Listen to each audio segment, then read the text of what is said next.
President Biden is firing all military academy board members appointed by former President Donald Trump, regardless of their qualifications, in a purge drawing stiff pushback, because their terms were supposed to last 3 years. 6 presidential appointees on each academy board, 18 people in total, were told to resign by 6 p.m. Wednesday or be fired.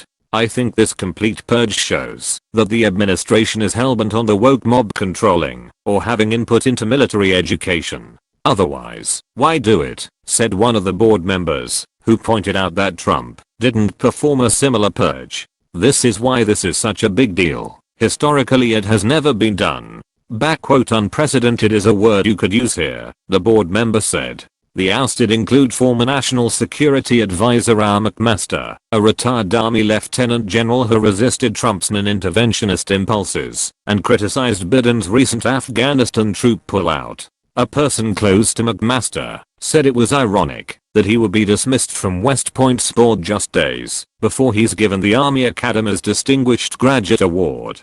Perfect timing since ours is being honored this weekend as Distinguished Military Graduate at West Point, one of the youngest ever.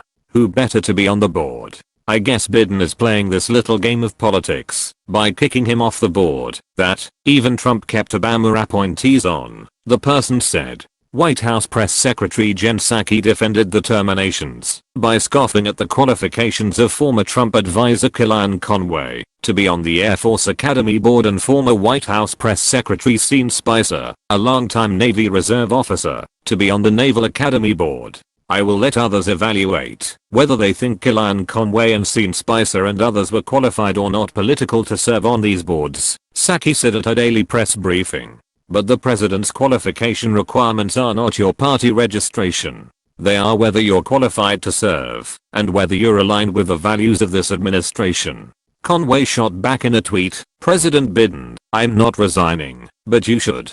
Spicer, now a TV host for Newsmax, said that Psaki crossed a line today in mocking his credentials and that he will be joining a lawsuit to fight this. So Jen, you want to know about my qualifications? For 22 years I've had the honor of serving alongside some of the most talented, patriotic, and brave individuals this country has to offer, he said. The White House has not identified new appointees to the boards. Those fired from the West Point board include retired General Jack Keane, a former Vice Chief of Staff of the Army, retired Army Colonel Douglas McGregor, Afghanistan war veteran and clinical psychologist Megan Mobbs, Bronze Star recipient and businessman David Urban, and retired Army Lieutenant General Guy Swan. Those ousted from the Naval Academy board include Trump's White House Budget Director Russ Vought, Jonathan Hyler, who worked for former Vice President Mike Pence, and lawyer John Coyle, husband to TV host Greta Van Susteren.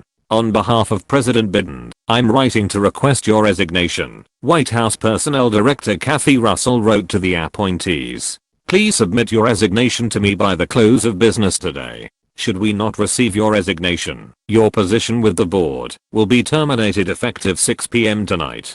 Thank you. An aide to Russell, Katie Petrelius, underscored the message in an email, writing, if we do not receive your resignation by end of day today, you will be terminated. But many of the board members aren't going quietly. No. It's a 3-year term, tweeted Vought, a recipient of the Pentagon's Distinguished Public Service Award for helping increase the size of the Navy fleet. He also emailed that reply to Petrelius. Rachel Semmel, a spokeswoman for the Center for Renewing America, which Vought leads, said that I wish Biden would take his commander-in-chief duties as seriously as he takes retribution against political adversaries. At a time when President Biden has left American hostages in Afghanistan and put our military in harm's way instead of focusing on his job as commander-in-chief to keep Americans safe, he is spending his time going after political rivals, she said.